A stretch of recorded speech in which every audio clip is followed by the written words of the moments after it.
All right, greetings. Welcome back to Black Bear News, where everything is connected. How y'all feeling? Good to see you. Yeah, bit of a different time today, and we're gonna do another short show, probably 30 minutes today. I'm just dealing with a lot of schedule things, and probably tomorrow. Most likely, I won't be here tomorrow, so I'll see you today, and then I'll probably see you on Tuesday at the 12 o'clock hour. But got people watching, calling YouTube, and on Twitter. You can watch me on Twitter. And Rockfinners, I see you.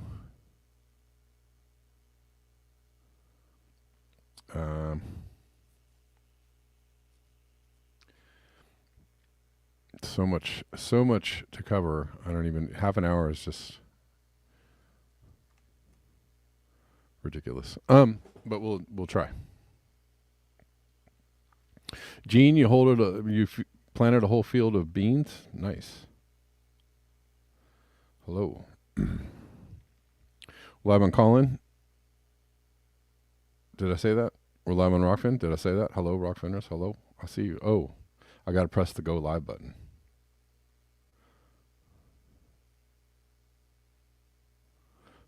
All right. We're live on Rockfin. Sorry about that. Sometimes I got to remind myself.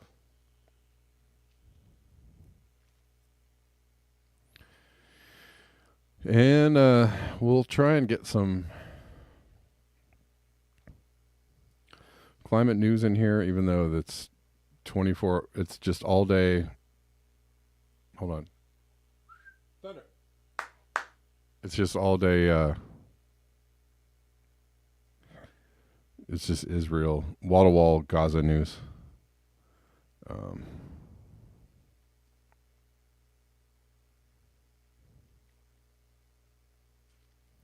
Generally.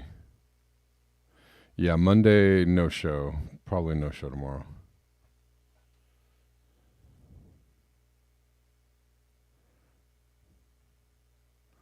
There's a small chance that I'll have a show tomorrow, but probably not. Let's start with this. Visualization by Makiko Sato clearly shows how unusual the September temperature anomaly was. From the base period of 1951-1980, Makiko had to introduce a new color. Off the charts, right? September just jumped 2 colors. Altogether, what colors will the next months be? So if y'all can see that, that's where we are in September. September was an amazing, very large temperature anomaly due to many factors, El Nino being one of them, of course.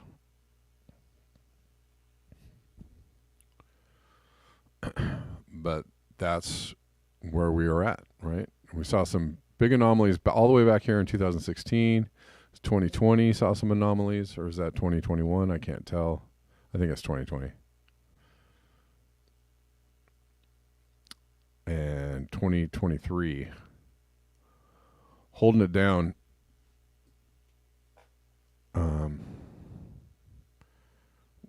With being very, very hot.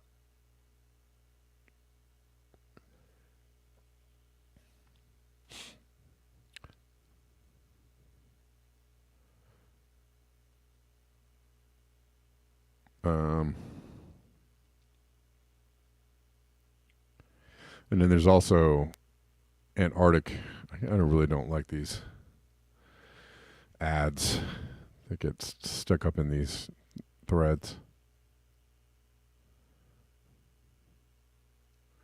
There also was, there's even less ice in Antarctica. And these graphs and charts of the lack of ice or the warm temperatures are just kind of hard to fathom. Because look how far away we are from the band of normalcy. Six sigma 212 kilometers of Antarctic sea ice is missing as the sun is starting to rise over the southern hemisphere. Dark oceans are absorbing more heat, melting even more ice faster. And we've been seeing a lot of charts that look like this. And pretty soon all the stock charts will look like that too.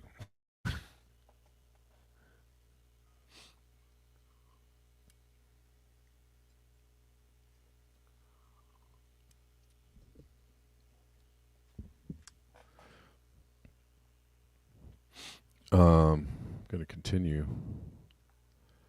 in the Amazon. They've got a lot of issues going on in the Amazon. Fires being one, drought being another. This is a pretty amazing picture here.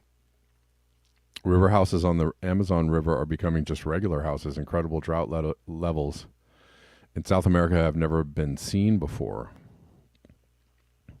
I wonder what's going on.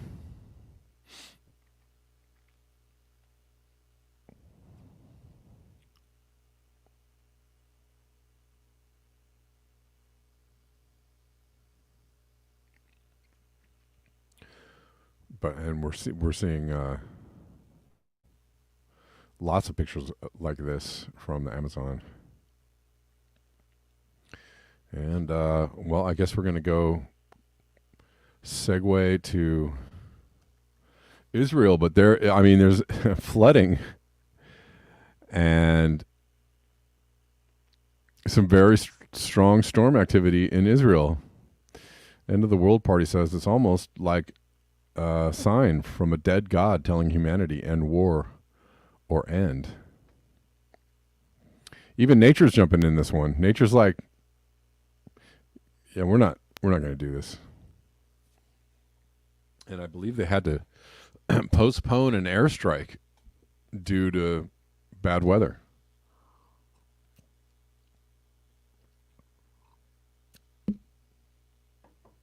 Some people are saying, oh, that's ridiculous. Those planes can fly in any kind of weather. How far are they flying anyways? Flying like just over there. Yeah, I get these fighter planes revved up. I mean, like, such a small amount of area. Aren't you flying over your own? It's you know what I mean? Like Gaza is like a little tiny strip inside of, kind of inside of Israel now, right?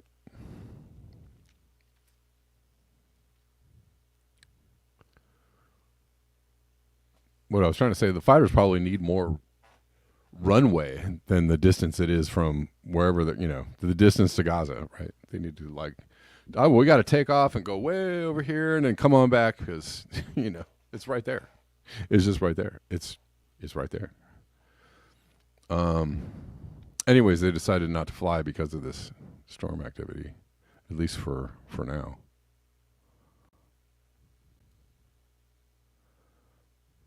But if you think that if you get the impression that nobody is really into this, and then nature wants to say like, yeah, I don't want this either. It's more flooding. Massive floods due to extreme rainfall in the streets of Tel Aviv. Well, I want to start a war, because war is business as usual. But then there was an extreme weather event. Couldn't even do that. Couldn't even have a war. It's climate change.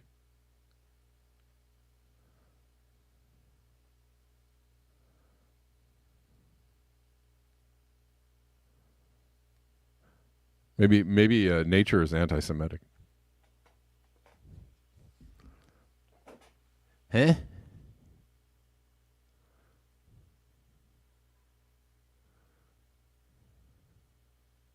Nature does not support Israel's right to defend itself by bombing innocent people.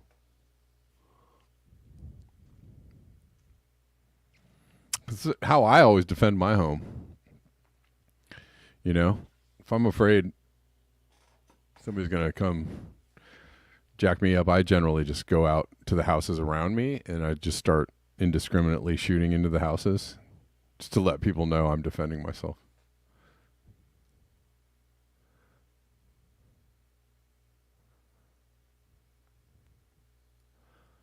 Because that makes sense, right?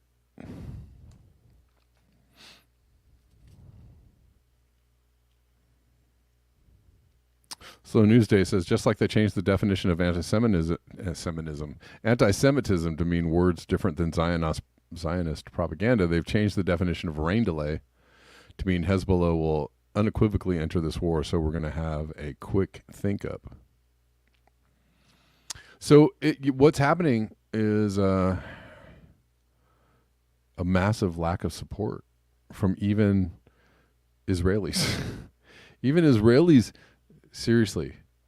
And I was just thinking about this, talking about this, that, you know, we could literally, like, people could literally just not play this game. It looks like there's massive defections from the IDF. And Israelis themselves are think that Netanyahu is to blame for this, and they want him to go.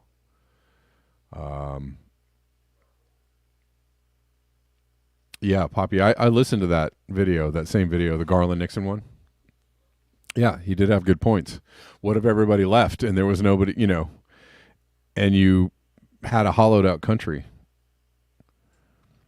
Well, and Scott, right? Netanyahu is already not popular. There were massive protests against him, and massive protests against the weakening of the balance of government powers in Israel.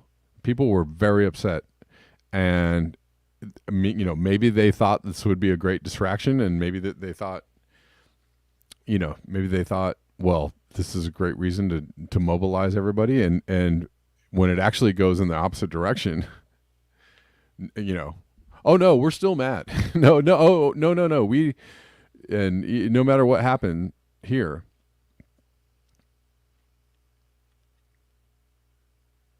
and now we're even more mad. Right? We were mad before. Now we're doubly pissed. And what are you guys even doing?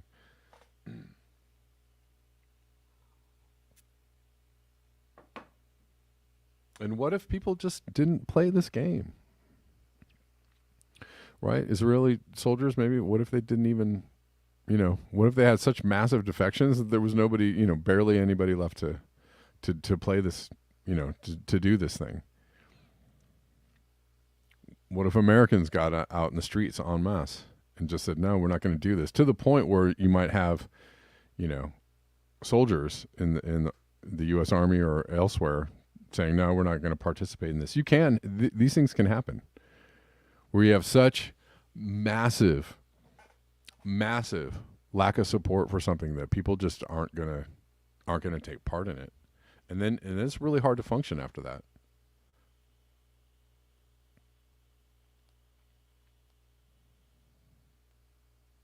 So we'll see where this goes.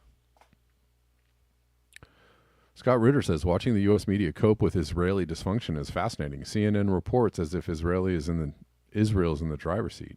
The IDF is demoralized, panicked over urban warfare it can't fight. Israeli leadership is in chaotic collapse. International opinion is flipping as the world rallies to Palestinians in the resistance. The offensive has been delayed by weather, even though the Israeli Air Force can fly in all conditions. It's over for Israel. They just don't realize it yet. Look at this. From the Jerusalem Post, Israelis blame the government for Hamas massacre. They blame Netanyahu for the massacre, not Hamas. Says Netanyahu must resign. An overwhelming majority, 86% of respondents, including 79% of coalition supporters, said the surprise attack from Gaza is a failure of the country's leadership.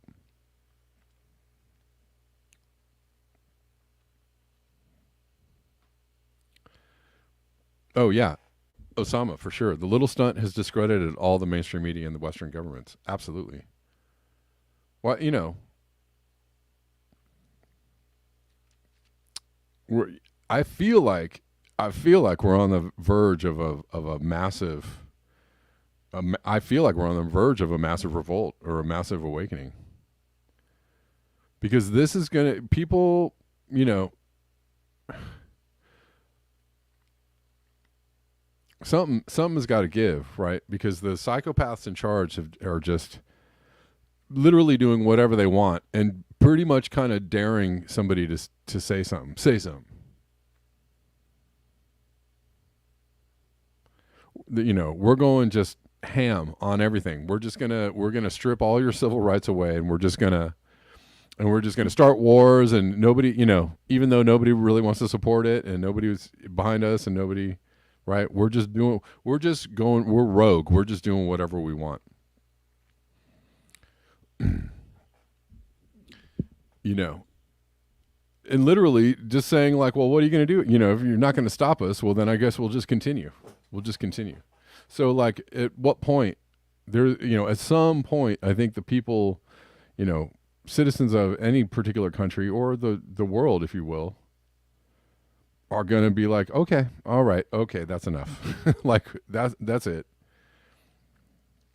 And it doesn't even have to look like out in the streets. It could just look like we're not playing. We are not playing. We're not participating.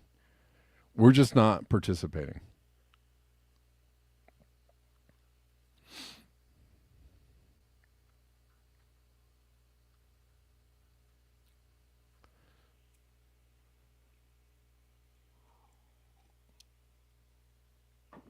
It's interesting, John D.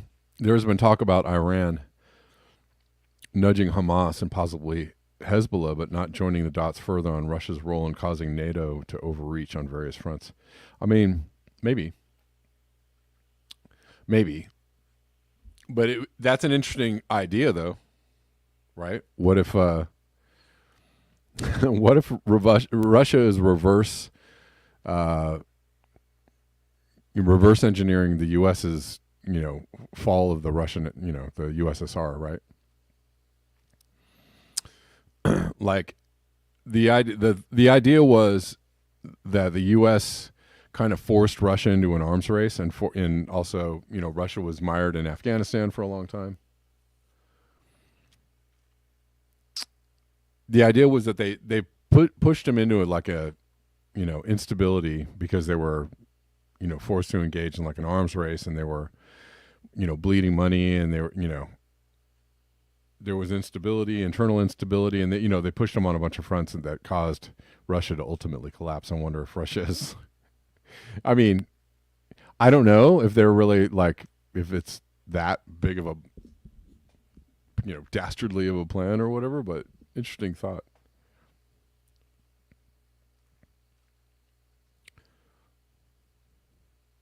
Well, and in Gene, the people of Israel should throw their defense minister in a psych ward, aka, or psych ward at a hospital. Yeah. Well, what if you have a lunatic general or a lunatic officer that's telling people, you know, just get in there, throw yourself in there at the enemy, and you know it's a losing cause. How long does it take for those soldiers to mutiny? How long does it take for those soldiers to be like, no, I know, I'm good, you know, I'm good. So I'm just, you know, how long is it going to take for people to realize what a ridiculous situation this is? And then they are goading Iran into, they are, you know, in some levels daring Iran to enter the war, you know, et cetera, et cetera. I feel like there was more on this Scott Ritter post.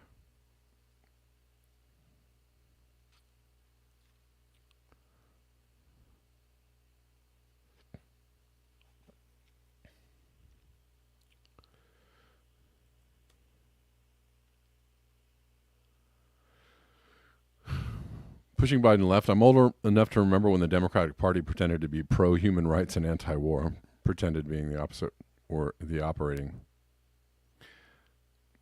operative word is that's the word I was looking for. It was the operative word. The operative word being the operative word I was looking for. In a press briefing on Wednesday, White House press secretary Karine Jean-Pierre responded to a question about certain progressive lawmakers calling for a ceasefire and de-escalation of violence. Geez, sounds pretty reasonable to me. Sounds kind of progressive. Sounds kind of anti-war. She says, I've seen some of those statements this weekend. We're going to continue to be very clear. We believe they're wrong. We believe they're repugnant. And we believe they're disgraceful, Jean-Pierre said. Wow. Wow. Just so you know where the Biden administration is at on this.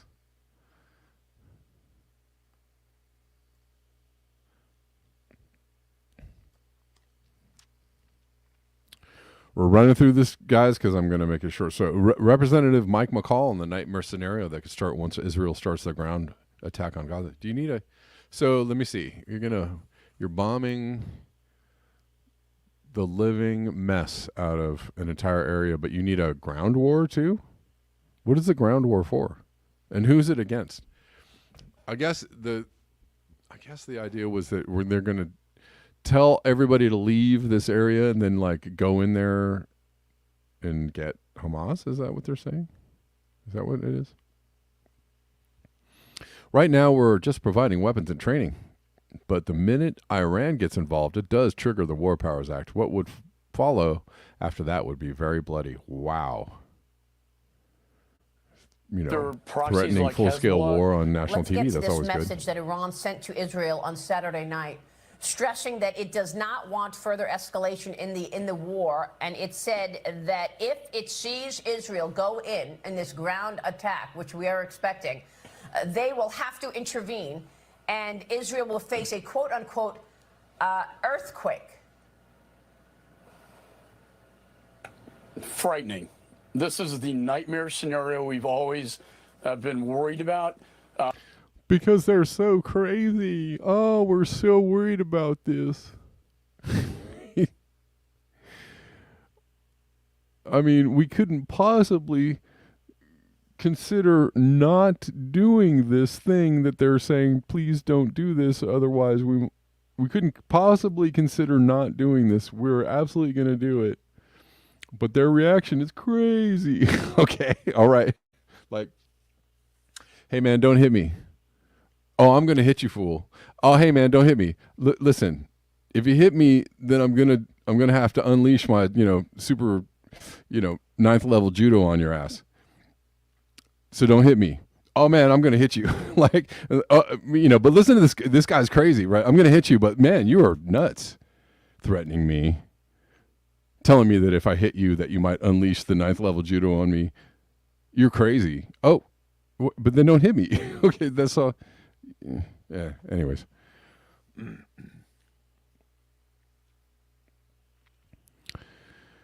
It's insane. Israel, there's no question they're going to go into Gaza. It's their 9/11. They want justice. Why do they keep saying 9/11? Oh, I guess it's part of the thing that you have to like you use this rhetoric that, just super like, oh, it's like 9/11. It's like the Civil War. It's worse than World War II. You have to use this language in order to like hype everybody, hype all the automatons on, at home. Like, it's like 9/11 over there. I hope they do something about it.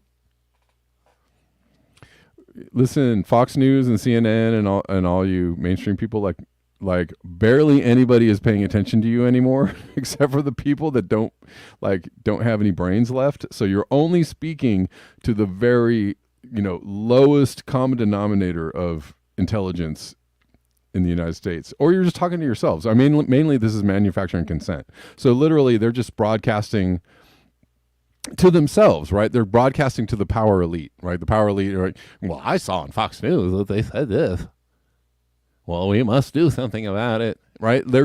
It's just they're playing like verbal football. Here you go. We told you.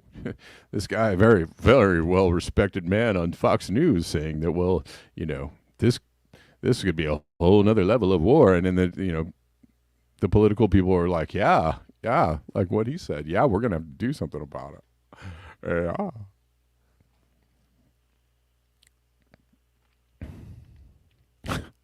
go in and take out Hamas, which is like ISIS. That, I went to that. They're like kibbutz where ISIS, they killed again. all the little Anyways. children there and decapitated them. Oh, it's going to happen. So then, what decapitated, is Iran? which was gonna do? Are they false. just going to? He just regurgitated the false story of decapitation, and the false story of ISIS, 9/11. I'm just gonna. You know what? Let me get ready to spoon this bullshit out of this can right here on national TV. Help their proxies like Hezbollah and others, or are they going to get directly involved in this conflict? Either way, Maria, my committee is charged with war and peace. My committee has the power to declare war or issue an authorized use of military force. We don't want to do that, but if this escalates, that's what worries me the most. Tell me what you're referring to. Are you saying that the United States will have to get involved? We'll just have to. We'll have to, guys. If we want to stop, say, Israel from obliterating Iran, yes. And that would be a question for the American people. Do we want to get involved to defend Israel? Right now, we're just providing weapons and training. We're not involved. We're not firing our missiles from our destroyer ships in the Mediterranean. But the minute which that we happens, totally could it do does if you trigger wanted us to. That's why they're there. They're in the Mediterranean. Nudge, nudge, wink, wink, say no more. War Powers Act. And so that's why we have to be so careful here and pray that it does not escalate to that level, because what would follow after that would be very bloody. It sounds like you expect this escalation to happen.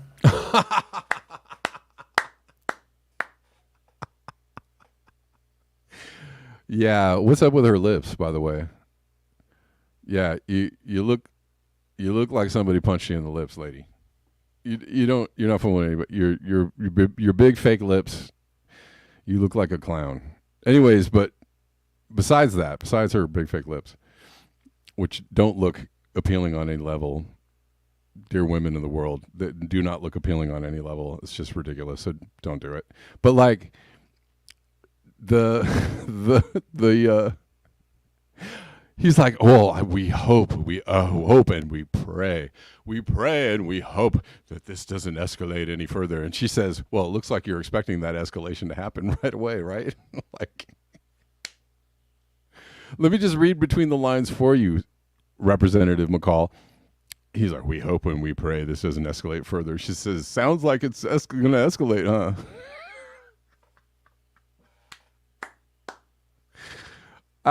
That's comedy. I think the Hezbollah one will, as soon as Israel goes into Gaza. That's the nightmare scenario that I talked about. The Situation Room is, how can Hezbollah not go in when these the narratives come out? Hamas is very good at propaganda, as you've seen. We are totally, these people. What are you gonna do? I mean, these people are crazy, man. And we are just truthful. We're just good people. Just good people telling the truth and stuff all the time. We would never propagandize anyone. So, there's that. You know how these guys are. And they're going to blame all this on Israel, even though they drew first blood. They were the ones that went in to this massacre, 9/11 style. It's their fault, not Israel's. But when Israel responds, they get blamed for it. And then Hezbollah gets involved with all their rockets. Right. And then if Iran gets in there, then we're talking about issues of war and peace. Issues of war and peace. It's a nightmare scenario, but, it's pretty likely nightmare. The nightmare scenario that we really, really, really, really, really, really, really want to avoid.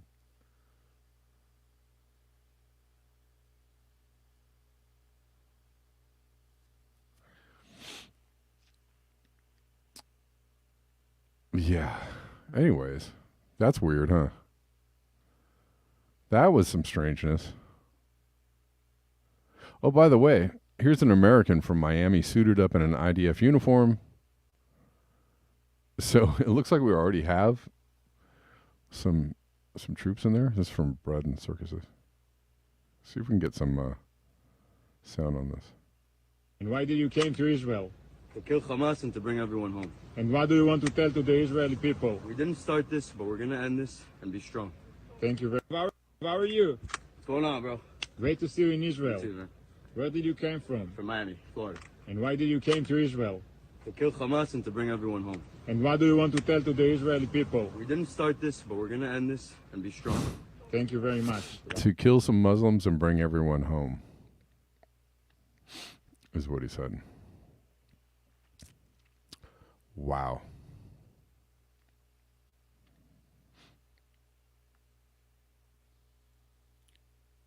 And so wrapping this up in a second. Oh, this is not it. Sorry. Yeah.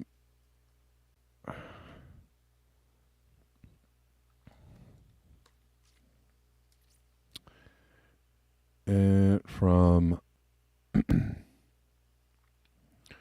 Vanessa Beeley, Israeli media, Hebrew Channel 10, news of mass desertions among the ranks of soldiers, the refusal to participate in the war, disagreements between commanders, and withdrawals of senior officers and officials, excuse me.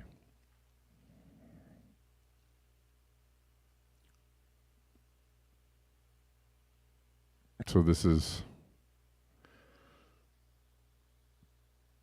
some cracks maybe showing.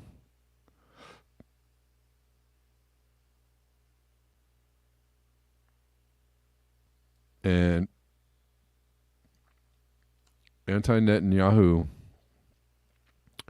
protesters, these are protesters in the streets of Israel. Israelis can be heard at this anti-Netanyahu protest in Tel Aviv chanting, "Bibi is a murderer." Wow. When your own countrymen don't even are not even on the page, on the same page with you. Political situation for the past number of years, and not about protecting the citizens of the south of this country, not about increasing security, and not thinking about dealing with Hamas in any other way than just allowing them to exist and then, bombing them every once in a while. That there has been no strategic plan. It's been keeping a status quo that is untenable. That's what these people have been complaining about. Okay. Bibi is a murderer. That's what the people behind me are chanting. Bibi is a murderer. So high here that people are blaming Prime Minister Benjamin Netanyahu for getting into this mess, for thinking about his own political situation for the past number of years, and not about protecting the citizens of the south of this country, not about... Wow. Okay.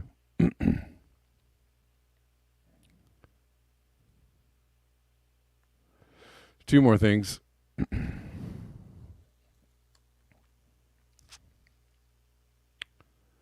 FBI Director Christopher Wray. Why is he FBI Director? This guy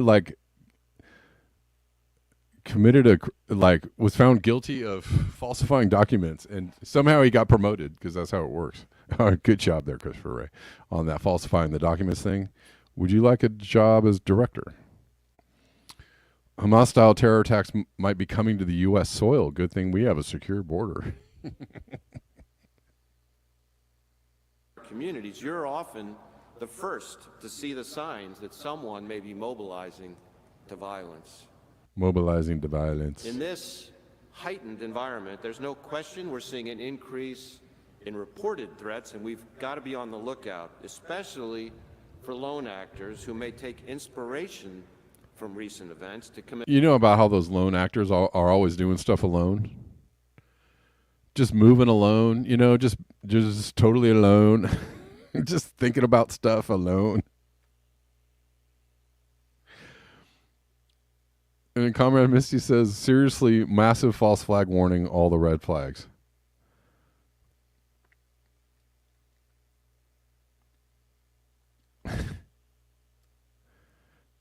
And lastly, MSNBC fired all the,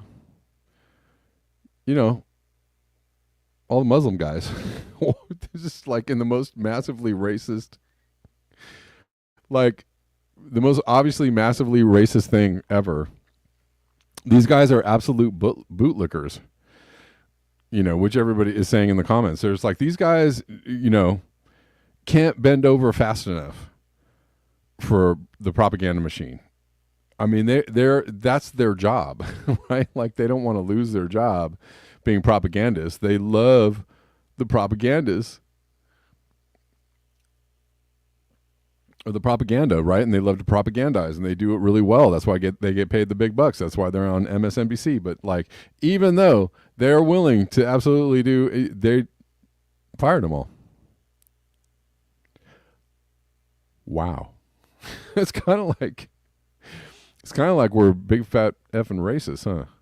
The MSNBC, the liberals, the good liberals, the bleeding heart, like, we love everybody and equity. With the big bleeding heart liberals are like, well, they look like Muslims, so we're gonna have to fire them. The hell? So next time you hear somebody like one of these like liberal Karens, talking about somebody is racist or something, just show them this post. Remember when you guys were just like blatantly racist? Your whole company was blatantly racist. Remember that you are freaking racist. Like, doesn't matter, what you look like. you're whether you're a man or a woman, you're still a racist. Remember that? They could win a lawsuit. Absolutely, Gene. I mean, they could absolutely sue for discrimination practices. This is like the most racist thing ever. Equity. You're fired. Sorry, because you look like somebody and your name, Hassan. Mehdi Hassan is the biggest bootlicker in the world. Like, seriously, you have to let him go? I mean, is there nothing he won't say to support your propaganda? Nico House says the transparent xenophobia being displayed against even their most loyal talking heads should be a reminder of everyone, of all marginalized groups, how this system really works and how they will dispose of you the moment it's convenient for their supremacist goals, which is true. True. Always be on the lookout for white supremacy dressed up as equity or as something, as diversity, right? Like, no, it's actually just supremacy. All right, guys, thanks so much. Yeah, MSNBC following the Trump line. Literally, I mean, all these. So what have I been? I'm going to leave you with this. What have I been saying for the last several months? That we already live in a fascist state. The fascists are the Democrats. The fascists are the Republicans. They're the same, and it's just a contest for who can be the most fascist. Right now, the Democrats are winning. They're like, no, honestly, we're the most fascist, and don't let me tell you any different.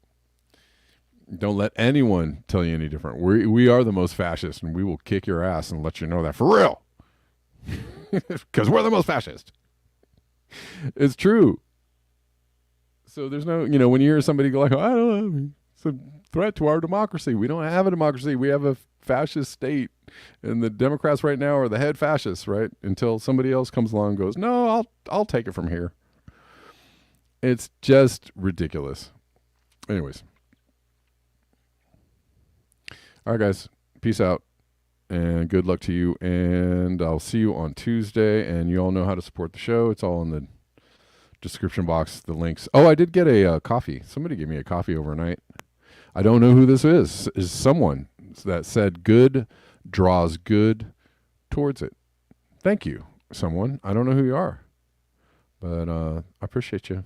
All right, guys. Peace out.